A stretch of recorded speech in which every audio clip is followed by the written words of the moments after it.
आलिम बनने के लिए कुरान की तफासिर का पढ़ना जैसे जरूरी है, हदीस का पढ़ना भी वैसे ही जरूरी है, फिक़ह का पढ़ना भी जरूरी है। हमने कहा तफसीर और फिक़ह रखो, बात सिर्फ हदीस पे करते हैं। आप हदीस पढ़े, आप आलिम हो गए, हदीस पढ़े मुफ्ती हो गए, हदीस पढ़े अल्लामा हो गए। हदीस बोलते किसको? तो प्यारे दोस्तों, इस दौर के फितनों ने हमको इतना परेशान कर दिया, हत्ता कि अब हमारी इस उम्मत में कुछ ऐसे जाहिल भी पैदा हो गए जिन्होंने नौजुबिल्लाह हमारे नबी के साथ, नाम मुबारक के साथ, नबी की शान में नौजुबिल्लाह बाबरकत कलिमात लिखने के बजाय इन्होंने अनपढ़ जैसा लफ्ज लिखा। नबी के बारे में कहा कि नबी अनपढ़ है। इन्होंने इतना फितना बना दिया, लिखा कि नबी अनपढ़ है।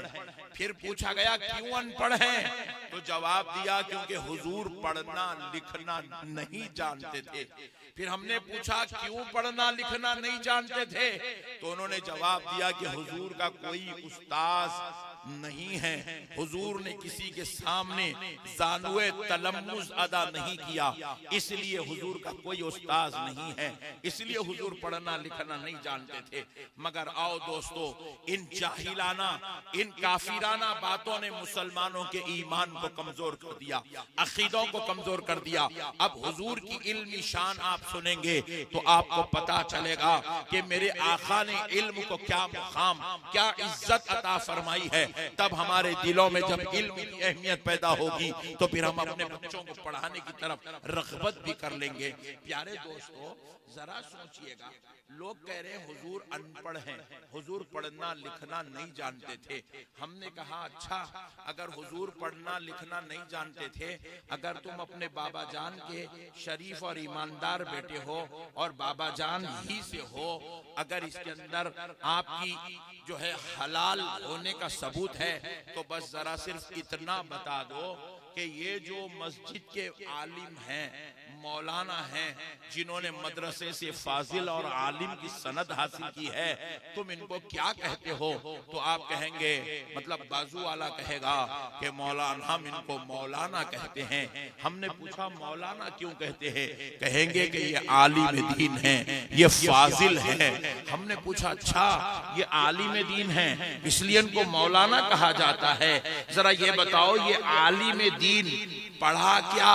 ज़ूलॉजी पढ़ा, जवाब मिला नहीं। बायोलॉजी पढ़ा, जवाब मिला नहीं। मैथमेटिशियन है, जवाब मिला नहीं। ये साइंस जानता है, जवाब मिला नहीं। ये इंग्लिश जानता है, जवाब मिला नहीं। फिर किस वजह से इसे आलिम बोला जा रहा है? जवाब मिला, इसने कुरान की तफासिर को पढ़ा है, इसने अहादीस की तशरीहात को पढ़ा है, इसने सिहा सित्ते को पढ़ा है, इसने फिक़ह अकबर को पढ़ा है, इसने इमाम आजम की फिक़ा और इमाम शाफ़ई की फिक़ा को पढ़ा है, इसने मंतिक़ और फ़लसफ़ा पढ़ा।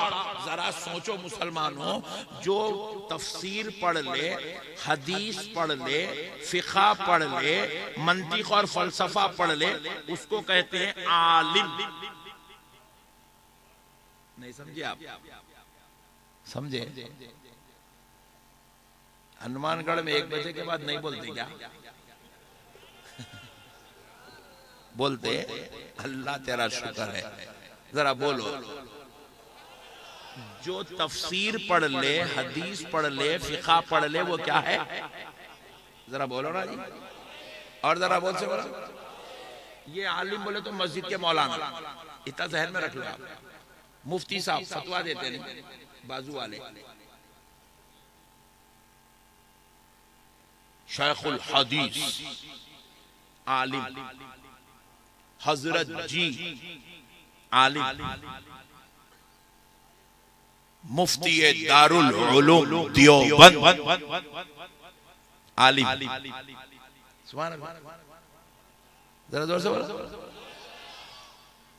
मैं पूछा हजरत आप आलिम, नबी अनपढ़, पॉइंट टू बी नोटेड।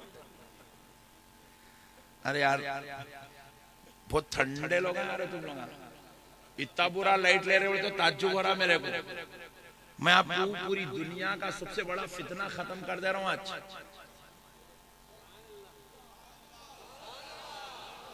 भाई इसका अकीदा है हुजूर अनपढ़ है। इन लोग ये जो इनकी किताब है देखिए, रोजाना मस्जिद में बैठ के पढ़ते हैं इन लोग मुंतखब अहादीस, तबलीगी जमात की किताब है मुंतखब अहादीस। रोजाना पढ़ते बैठते, असर के बाद पढ़ते, फजर के बाद पढ़ते, जोहर के बाद पढ़ते, ईशा के बाद। मैं हज को गया तो देखा कैंपों में बैठ के भी वही पढ़ रहे थे। इतना पढ़ते पट्टे, कुरान शरीफ से ज्यादा मुंतखब अहादीस को पढ़ते हैं लोग।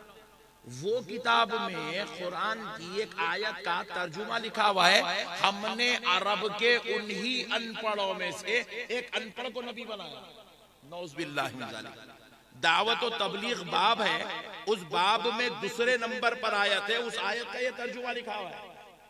खुल्लम खुल्ला नबी को अनपढ़ बोल रहा भाई, और खुद को बोल रहा आली डार्लिंग।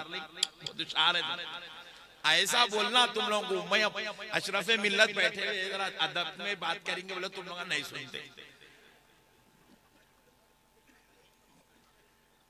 अब 1 बजे के बाद माइक दिया तो ऐसे ही बोलना पड़ता भाई, चुपके तो भी मैं फुगट में बदनाम हूं। मौलाना क्या क्या कुछ बोल देते बोल के। देखो दोस्तों, मसले को समझो। इन्हें शेखुल हदीस हो गया,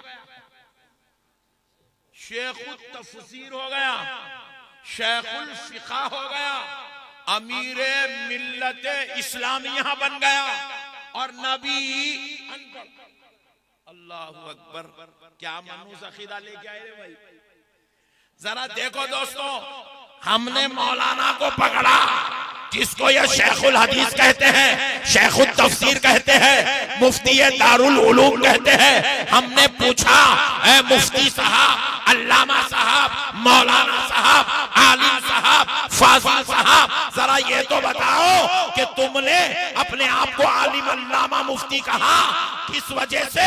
तो जवाब दिया, हमने कुरान की तफासिर पढ़ा है, हमने अहादीस की तशरीहात को पढ़ा है, हमने सिहा सित्ता को पढ़ा है, हमने फिक़ा को पढ़ा है। मैं बोला तफसीर को बाजू रख दो, फिक़ा को बाजू रखो, मंतिक और फलसफे को छोड़ दो। अब जरा मुझे इतना बताओ, कोई हदीस पढ़े बगैर आलिम हो सकता?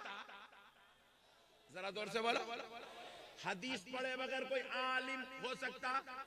अगर दारुल उलूम इस्लामिया हनफिया में ये कहा जाए कि हम हदीस की किताब नहीं पढ़ा सकते, तो फिर अल्लाह की कसम ये सालाना जलसा भी नहीं हो सकता, क्योंकि इसके बगैर कोई आलिम नहीं बन सकता। आलिम बनने के लिए कुरान की तफासिर का पढ़ना जैसे जरूरी है, हदीस का पढ़ना भी वैसे ही जरूरी है, फिक़ा का पढ़ना भी जरूरी है। हमने कहा तफसीर और फिक़ा रखो, बात सिर्फ हदीस पे करते हैं। आप हदीस पढ़े, आप आलिम हो गए, हदीस पढ़े मुफ्ती हो गए, हदीस पढ़े अल्लामा हो गए। हदीस बोलते किसको?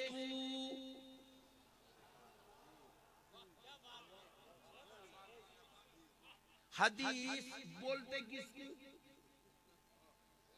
हदीस किसी आसमान से उतरी हुई चिड़िया का नाम नहीं है।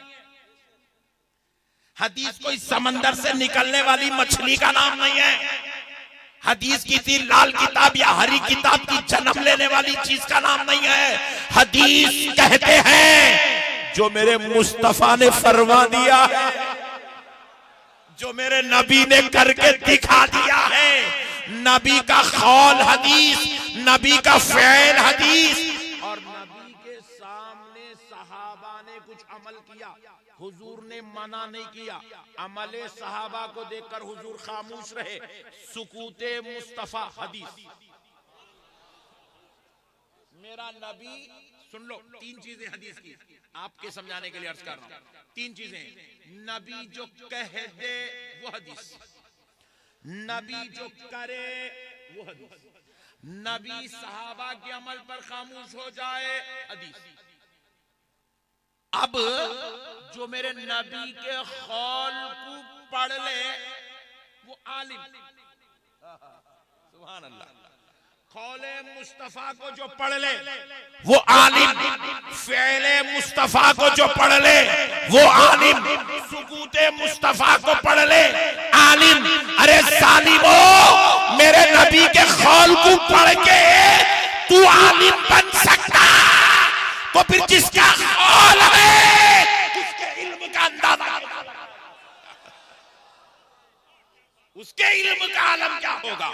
जिसके कौल को जमा कर ले तो इमाम बुखारी बन रहे हैं, इमाम मुस्लिम बन रहे हैं, कौल को जमा कर रहे हैं असनाद के साथ, रिवायात के साथ, तो कोई इमाम बुखारी बन गया, जमा करने वाला इमाम मुस्लिम बन गया, जमा करने वाला इमाम तिरमिजी बन गया, जमा करने वाला इमाम अबू दाऊद हुआ, जमा करने वाला मुसन्नफ इब्ने शैबा हो गया, जमा करने वाला इमाम तहावी हो गया, इमाम तिरमिजी हो गया, इमाम नसाई हो गया।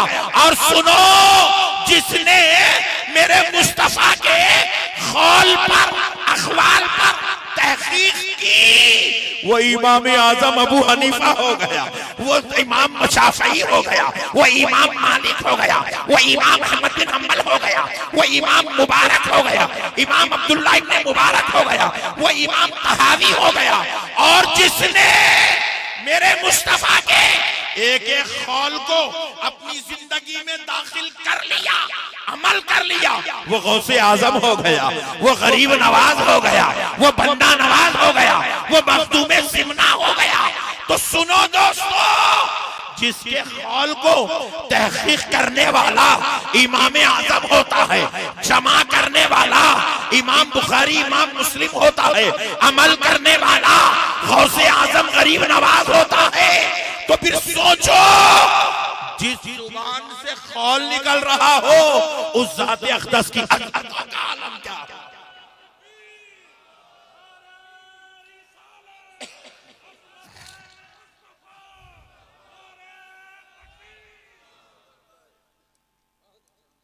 अजीब, पढ़ने वाले को तुम लोग आलिम बोल रहे, तुम लोग मतलब बाजू वाले, पढ़ने वाले को आलिम बोल रहा, जिसका कौल निकला जुबान पाक से।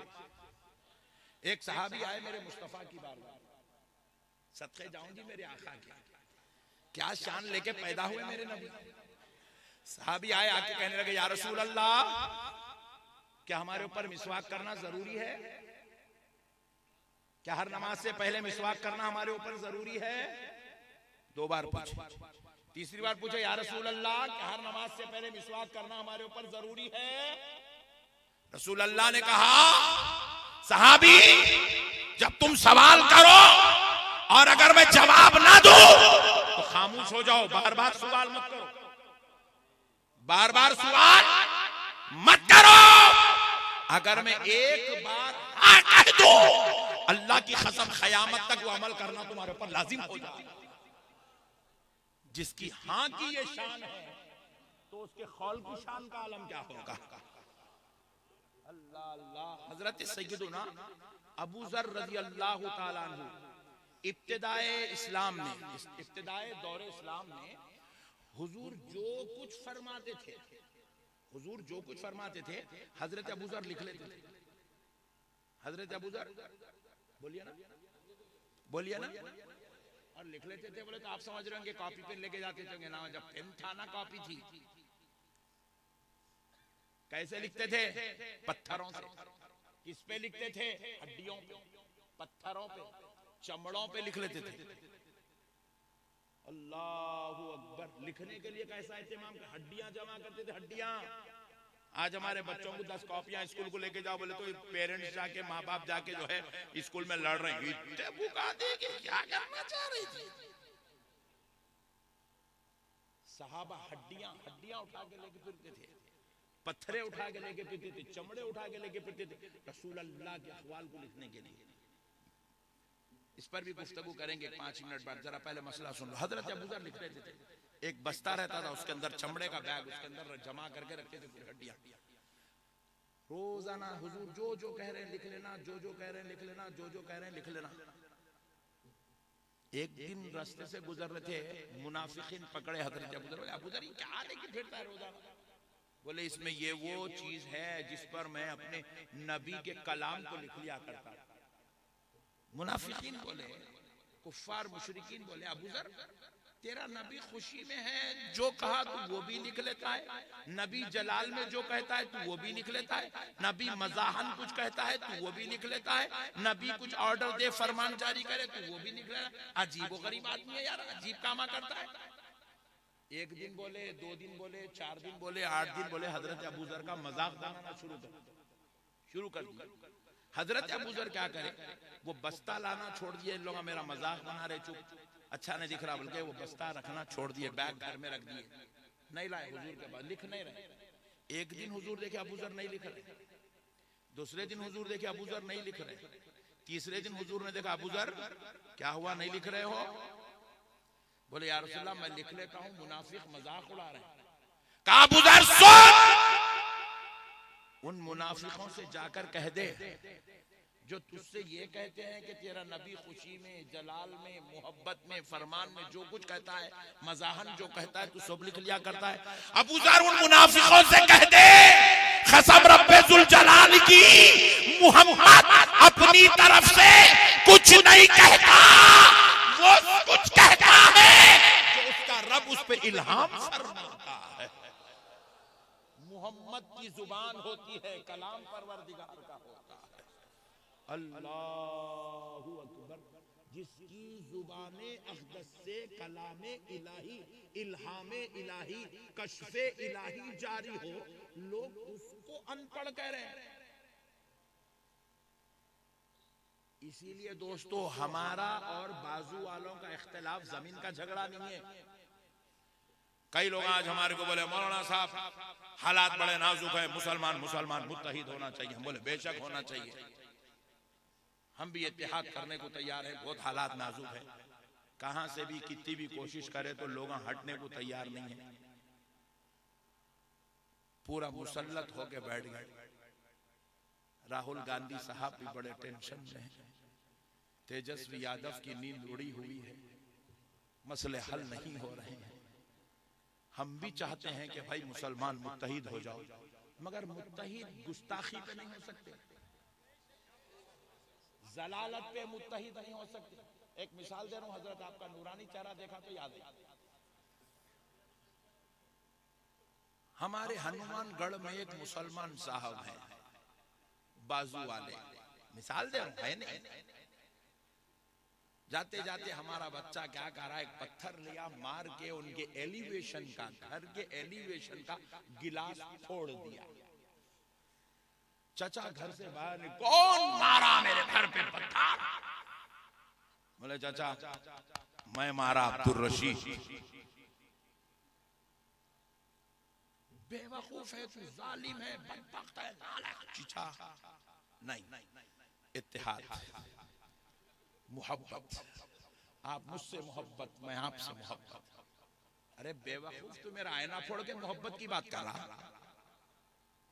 बोले चिचा तेरे गिलास का 500 रुपए का आईना फूट जाए तो अब्दुल रशीद से इत्तेहाद नहीं कर सकता। तू मेरे नबी पे इल्जाम तराशियां, जुबान दराजियां करे तो इत्तेहाद कैसे हो सकता? हो सकता इत्तेहाद? इत्तेहाद हो सकता खुदा की कसम, मगर गुस्ताखी पे नहीं। इत्तेहाद ताज़ीम रसूल पे हो सकता है, इत्तेहाद मोहब्बत रसूल पे हो सकता है। तुम अपनी मनहूस जुबानों को बंद कर लो, अल्लाह की कसम इत्तेहाद हो सकता है। तुम नबी की जुबान बारगाह में जो जुबान दराजियां करते हो, बेअदबियां करते हो, जालिमाना रवैया इख्तियार करते हो, बदकलामी करते हो, शैतानी जुमले कहते हो, ये जालिमाना अल्फाज मिटा दो। अल्लाह की कसम आज इत्तेहाद हो सकता है। इत्तेहाद के लिए अदब की जरूरत है, मोहब्बत की जरूरत है, ताज़ीम की जरूरत है। मेरे प्यारे बुजुर्ग और दोस्तों, मसलों को समझो, दीन समझदारी का नाम है। पाशा जरा ठहर जाओ ना, उनको बोलो कहीं नहीं जाते हो, पैसों का हार रहने दो, हल्लू निकाल ले रहे हो ना पैसों का। अब सुनो दोस्तों, मेरे नबी की शान क्या है। लोग नौजुबिल्लाह कहे अनपढ़ है, हुजूर का कोई उस्ताद नहीं है, हुजूर पढ़ना लिखना नहीं जानते थे। एक चीज बता रहा हूं साहब, अरे जालिमो तुम अनपढ़ कह रहे हो, तुम्हें शर्म नहीं आई? कि नबी की बारगाह में इतना जालिमाना जुमला तुम कैसे पेश कर सकते हो? इतना बड़ा तोहमत और इल्जाम नबी की जात पर तुम कैसे लगा सकते हो? देखो दोस्तों, ये दौर तरक्की की इंतहा का दौर है। आज चैट जीपीटी निकल गया, नहीं? चैट जीपीटी में बैठ जाके आप खाली इतना बोल दो, ये हजरत अशरफ मिल्लत कौन है बोले तो उन्हें अशरफ मिल्लत की डेट ऑफ बर्थ से लेके आज के दारुल उलूम इस्लामिया के जलसे तक पूरी हिस्ट्री बयान कर देना। चैट जीपीटी इतनी खतरनाक चीज आ गई, दुनिया की सबसे एडवांस टेक्नोलॉजी है चैट जीपीटी। आप उसमें जाके बोलो मेरे को बुखारी शरीफ की हदीस नंबर 105 होना, विद इन सेकंड वो मैडम आपको हदीस निकाल के देती मौलाना। फिर आप बोलो मैडम प्लीज तर्जुमा भी दो, और मैडम इतनी चालू है, आप सुन्नी है वहाबी है, वो हिसाब से तर्जुमा देती है। एलएडी से बोले तो उसके हिसाब से तर्जुमा देती है नहीं वो मैडम। कहीं आप मेरे को बोलेंगे मैडम से मिलके आए मौलाना, उसमें मैडम है नहीं, फतवा नहीं लगा सकती आप। अंग्रेज का खारनामा इतना खतरनाक है, मैडम रखा मगर दिखती नहीं।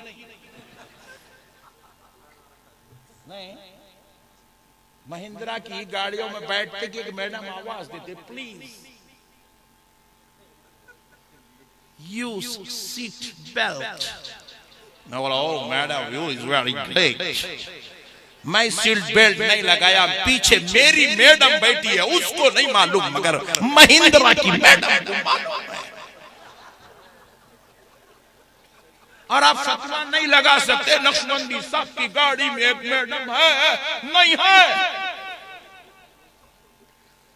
कई गलती में बाज लोगों को फतवे लगाने का बहुत शौक है।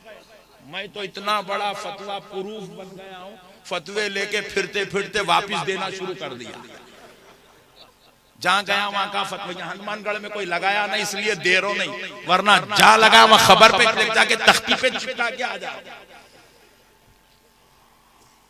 बचपन तो फतवा प्रूफ है अल्हम्दुलिल्लाह से पाक के सदक़े में। प्यारे दोस्तों, मसले को समझो, टेक्नोलॉजी इतनी तरक्की कर ली। आप कुछ कह रहे, मैं कुछ कह रहा हूं। ये देखो 20 कैमरे लगा के बैठे हैं, अब कल डालते नहीं मालूम, मगर लगा के तो बैठे हैं। एक एक लफ्ज रिकॉर्ड हो रहा है, एक एक लफ्ज नहीं, एक एक लफ्ज रिकॉर्ड। ये रिकॉर्डिंग का दौर है, ना सिर्फ वॉइस रिकॉर्ड होती है बल्कि वीडियो रिकॉर्डिंग हो रही है। ये रिकॉर्डिंग का दौर है। ऐसे दौर में भी किसी बादशाह की कोई बात को मुकम्मल तौर पर रिकॉर्ड नहीं किया जाता। कितना भी बड़ा हाकिम हो, उसके चंद फैसलों को रिकॉर्ड किया जाता है, मगर वो अपने पार्लियामेंट मेंबर्स के साथ क्या बात कर रहा रिकॉर्ड नहीं किया जाता। अपने पार्टी मेंबर्स के साथ क्या बात कर रहा रिकॉर्ड नहीं किया जाता। अपनी बेगम से, अपने बच्चों से, अपने काम वालों से, अपने खादिमों से क्या बात कर रहा रिकॉर्ड नहीं किया जाता। लिखा नहीं जाता, और आज के दौर में लिखना भी कोई बड़ी बात नहीं है। आप चैट जीपीटी पे जाइए, जाके आप ऐसे न्यूज पढ़ दीजिए, आज हिंदुस्तान के अंदर बिहार में तेजस्वी यादव की हार हुई है। आपको लिखने की जरूरत नहीं, उसको बोल दो मैडम इसका टेक्स्ट दे दो, मैडम 2 सेकंड के अंदर आपको टेक्स्ट देगी। आप बोलेंगे इंग्लिश में बना के दो, इंग्लिश में बना के देगी। अब न्यूज़पेपर चलाना टेंशन नहीं है, किताब बनाना कोई टेंशन नहीं है, सेकंड में बन रही है किताब। तरक्की याफ्ता दौर है, इंतहा है तरक्की की, मगर इस दौर में भी न रूस के वजीर आजम की बात को मुकम्मल तौर पर रिकॉर्ड किया जाता है, न अमेरिका के सुपर पावर कंट्री को संभालने वाले वहां के सदर की बात को मुकम्मल रिकॉर्ड किया जाता है। वही बात रिकॉर्ड की जाती है जो रिकॉर्ड करने के लायक है। उनकी घरेलू जिंदगी, उनके खानदानी जिंदगी, उनके दोस्ताना जिंदगी, उनके जो है लोगों के दरमियान की जिंदगी को रिकॉर्ड नहीं किया जा सकता। मगर ऐ जालिमो, मेरे नबी को अनपढ़ कहने वालों, आओ चलो उस दौर में चलते हैं जहां पर ना कोई रिकॉर्डर था, ना कोई टेप रिकॉर्ड था, ना कोई वीडियो वीडियो रिकॉर्डर था, ना कोई टेक्नोलॉजी थी, ना साइंस ने जन्म लिया था, कोई बात ना वहां लिखने के लिए ना पेन था, ना बॉल पेन था, ना इंक पेन था, ना पेंसिल था, वहां पर ना नोटबुक थी, ना वहां नोटपैड था, ना वहां सिस्टम था, ना वहां मोबाइल था, ना वहां टैबलेट था, ना वहां कंप्यूटर था, वहां कुछ नहीं था। मगर उस दौर में भी कसम रब्बे जुल जलाल की, मुसलमानों नबी की अज़मत को समझो। ऐसे दौर में मेरा नबी जुमा में क्या कह रहा है तमाम रिकॉर्ड किया जा रहा है, ईदों में क्या कह रहा है लिखा जा रहा है। बीवी के साथ बैठकर हुजरे आयशा में हजरत आयशा से मेरा नबी क्या कलाम कर रहा है, लिखा जा रहा है। हजरत फातिमा से कलाम हो रहा है, लिखा जा रहा है। अली से बात हो रही है, लिखा जा रहा है। हसनैन से बात हो रही है, लिखा जा रहा है।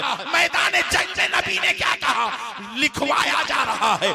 मुनाफिकों को क्या कहा, मुशरिकों को क्या कहा, दूसरी कंट्री वालों को क्या कहा। एक एक खत मेरा खुदा महफूज करवा रहा है। और सुनो, महफूज करा के सिर्फ 6 किताब सियासत्ता नहीं बनाई गई, मेरे मुस्तफा के अखवाल पर 2, 4, 6, 10, 25, 50 किताब नहीं बने। मेरे मुस्तफा के अखवाल पर, अहादीस पर 320। अल्लाह अल्लाह अल्लाह ने कहा हबीब खुदा का कलाम भी महफूज, मेरे मुस्तफा आपका कलाम भी महफूज। हबीब आपके एक लफ्ज को मिटने नहीं दिया जाएगा, एक हर्फ को मिटने नहीं दिया जाएगा, क्योंकि मेरे मुस्तफा यही तो अहादीस है। क़यामत तक आने वाले इंसानों को हिदायत का रास्ता दिखाती रहेंगी, नजात का रास्ता दिखाती रहेंगी, कामयाबी का रास्ता दिखाती रहेंगी। यही तो अहादीस है जो इंसान को इंसान बनाएगी। एक बाप को उसका हक दिलाएगी, एक माँ को उसका रुतबा दिलाएगी, एक बीवी को उसका हक दिलाएगी, एक बेटे को इज्जतदार जिंदगी दिलाएगी। यही तो अहादीस है कि जो पसीना सूखने से पहले नौकर को उसकी मजदूरी दिलाएगी। यही तो अहादीस है जो 7 बेटों पर एक बेटी को फौकियत देने वाली बनेगी। यही तो अहादीस है जो पड़ोसी का हक भी दिलाएगी, बूढ़ों का हक भी दिलाएगी, कमजोरों का हक भी दिलाएगी, मोहताजों का हक दिलाएगी। इसलिए मेरे मुस्तफा आपका खुदा इस दौर में जब कोई टेक्नोलॉजी नहीं है, ऐसे दौर में भी आपका एक लफ्ज मिटने नहीं देगा।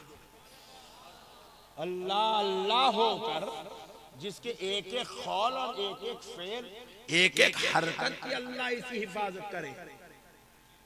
तो सोचो दोस्तों, उस जात को अनपढ़ कहना कितना बड़ा कुफ्र है। अल्लाह अकबर। अब मसला पैदा होगा, लोगों ने कहा हुजूर अनपढ़ है, नौज़बिल्लाह नौज़बिल्लाह, ला इलाहा इल्लल्लाह मुहम्मद रसूलुल्लाह।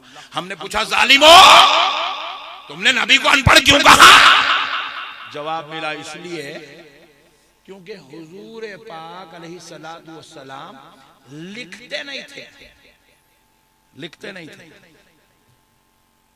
आओ दोस्तों, इन्होंने 2 बातें कही, एक लिखते नहीं थे, दूसरा हुजूर पाक सल्लल्लाहु अलैहि वसल्लम का कोई उस्ताद नहीं था। ये 2 बातों को सुन लो, ईमान ताजा हो जाएगा। कल सुबह हम लोग उठेंगे और दिल्ली, मैं तो जा रहा हूं, आप भी चलो। कौन कौन चलेंगे हाथ उठाओ।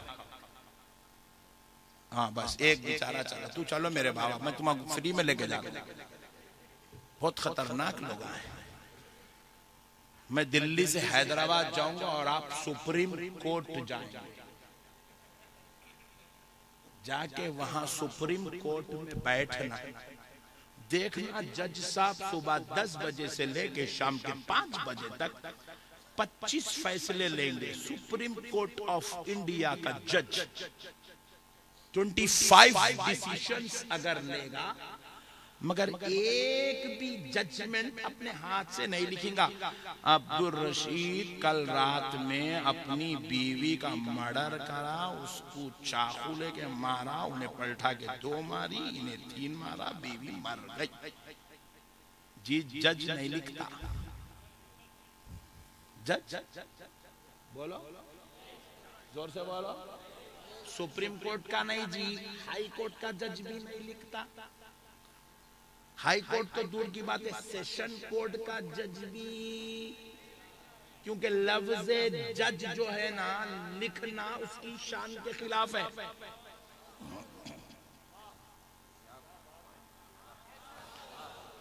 सिर्फ आप अकेले समझे मौलाना, पब्लिक समझी नहीं। इन लोगों का भी जज करने गए नहीं, इनको मालूम नहीं। ये है असल मसला। जज नहीं लिखता। लफ्ज जज बोले तो आगे खाली बैठ के दलाइल सुनता, बहस देखता, दोनों के आर्गुमेंट्स देखता, उसके बाद फैसला देता। जजमेंट लिख के नहीं देता, जुबान से देता। जुबान से लिख के बोल, उसके सामने नीचे टाइपराइटर्स, टाइपिस्ट बैठे हुए रहते, उन्हें बोलते हैं, शॉर्ट हैंड राइटर्स भी रहते, उन लोग लिखते थे। जज इन लोग लिख के जब का जब जज इधर बोलते रहता है, टाइप होता रहता है, इधर से जुबान चलती, इधर उंगलियां चलते रहती, इधर जजमेंट खत्म होता, उन्हें निकालता, पेपर ऊपर देता, जज साहब सिग्नेचर करके निप तोड़ देते। Is my judgement. यही बात समझ। जज नहीं लिखता, क्योंकि लिखना जज की शान के खिलाफ है। कल आप नरेंद्र मोदी साहब से मिलिए, उनको पूछिए, साहब आप माशाअल्लाह 12 साल से हिंदुस्तान जैसे मुल्क पर आप हुकूमत कर रहे हैं, अब तक आप कितने डायरिया लिखे? वजीर आजम बोलेंगे, इसको पकड़ के अंदर डाल दे, इसको डाल, इसको अंदर, बहुत खतरनाक दिख रहा है। वजीर आजम लिखता नहीं, उसके पीछे इतने चमचे और चेले रहते, इन्होंने हाँ बोले तो नहीं लिखता, हाँ बोले साहब, नहीं दिखना बोले तो लिखला, नहीं दिखना बोले साहब बोल के लिखता। उनके पीछे राइटर्स रहते। बड़ा आदमी लिखता नहीं, लिखवाता। प्रेसिडेंट ऑफ इंडिया लिखता नहीं, उसके खादिम लिखते हैं। ये रिवाज आज का नहीं, ये रिवाज 1400 साल से चला आ रहा है। बड़ा आदमी लिखता नहीं है, लिखवाया जाता है। अरे ये तो आज के लोग हैं, मेरा नबी तो उस वक्त का है जहां से इंसानियत शुरू हो रही थी, जहां से कलम चलना शुरू हो रहा था। तो इसलिए अल्लाह कुरान उतारता था, आमिना का लाल लिखता नहीं था, अपने सहाबा को बोल के लिखवाया करता था। मेरा नबी फैसला देता था। कभी हजरत अबू जर गिफारी लिखा करते थे, कभी हजरत तलहा लिखा करते थे, कभी हजरत मुआविया लिखा करते थे। मेरा नबी कहता जाता था, ये लिखते जाते थे, क्योंकि लिखना जो कबीले का सदर होता है, सरदार होता है, बड़ा होता है, उस जमाने में भी, आज नहीं, उस जमाने में भी बड़ा आदमी, कबीले का सरदार लिखना ऐब माना जाता था। तो कहा रब ने, हबीब दुनिया लिखने को ऐब समझती है, मेरे मुस्तफा अगर आप लिखोगे दुनिया कहेंगे देखो ऐबदार है, खुदा को सब कुछ तो गवारा है, मगर मेरे मुस्तफा तुझे ऐब वाला कहलाना गवारा नहीं। इसलिए मेरे हबीब आप कहते जाओ, सहाबा लिखते चले जाओ। हबीब आप कहते जाओ, सहाबा लिखते चले जाओ। अरब का दस्तूर था। सिर्फ मेरा नबी ही नहीं, जितने कबीलों के सरदार थे उस वक्त कोई सरदार कलम पकड़ के लिखता नहीं था। अब नहीं लिखे तो इन्हें मौलवी बैठ के सुना रहे, हुजूर लिखे नहीं, हुजूर लिखे नहीं, हुजूर लिखे नहीं, हुजूर लिखे हुजूर को लिखना नहीं आता था। उनको नहीं आता तो फिर तेरे को कैसा आता था रे हौले? नहीं, उनको अगर लिखना पढ़ना नहीं आता था तो फिर अल्लाह की कसम 1400 साल हो गए ना, किसी की माँ ने जना है तो लाके कह दे बुखारी की ये हदीस में ये सेगा गलत है,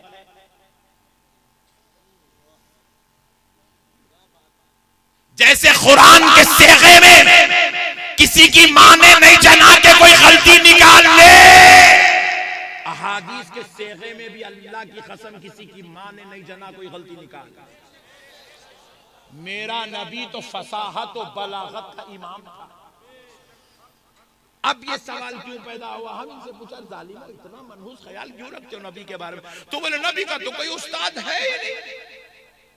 इन्हें क्या समझा नबी का उस्ताद? बोले तो जैसा हमारे पास मदरसे इस्लामिया हनफिया में मौलाना पढ़ा रहे हैं, बच्चे सामने बैठे हुए हैं, जरब जरब जरब जरब जरब जरब जरब जरब जरब जरब ना। इन्हें समझा ऐसा गर्दन पड़ता है, जोर समझा। अबे हौले, तू नबी को पहचाना ही नहीं, इसलिए चिंदी बात नबी को अपनी तरह समझी। हमारे बच्चों ने चिचोरे चिल्लर मरा हुआ मुर्दा जहन। अरे दीवाने, वो नबी है, नबी। अल्लाह की कसम मेरे नबी का उस्ताद है, मेरे नबी का उस्ताद। जरा बोलो, ये तो खैर उलमा है जिनको छोड़ दो, तुम लोग बोलो नबी का उस्ताद है, मगर कोई दुनिया में रहने वाला नहीं है। क्योंकि अगर कोई अरब वाला मेरे नबी को पढ़ाता, हुजूर मौजज़ा दिखाए, उंगली का इशारा करे, चांद के 2 टुकड़े हो गए, हो गए नहीं? तो कल हुजूर का पढ़ाने वाला उस्ताद पूरे अरब में कहता था, ये दुआ तो मैंने सिखाई,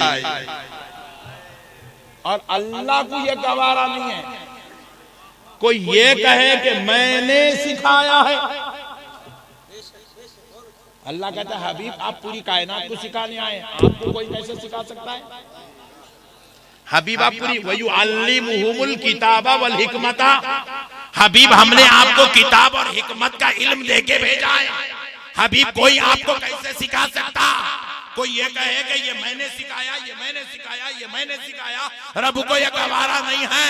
तो फिर हमने पूछा, ए अल्लाह, फिर नबी को कोई दुनिया वाला नहीं सिखाएगा तो सारा इल्म कौन सिखाएगा? तो रब ने जवाब दिया, अर्रहमान अल्लमल कुरान। सुभान अल्लाह। रब ने कहा, हबीब कोई दुनिया वाला नहीं सिखाएगा, मेरे मुस्तफा तू सीखता जाएगा, रहमान तुझे सिखाता जाएगा, रहमान तुझे सिखाता जाएगा। तेरा उस्ताद है मेरे मुस्तफा, वो कोई और नहीं, तेरा रब तेरा उस्ताद। आपका खुदा आपका उस्ताद है, आपका पालनहार आपका उस्ताद है, आपका अल्लाह आपका उस्ताद है। इसलिए अल्लाह ने कहा अर्रहमान अल्लमल कुरान, रहमान ने अपने बंदे को कुरान का इल्म सिखाया। सुभान अल्लाह।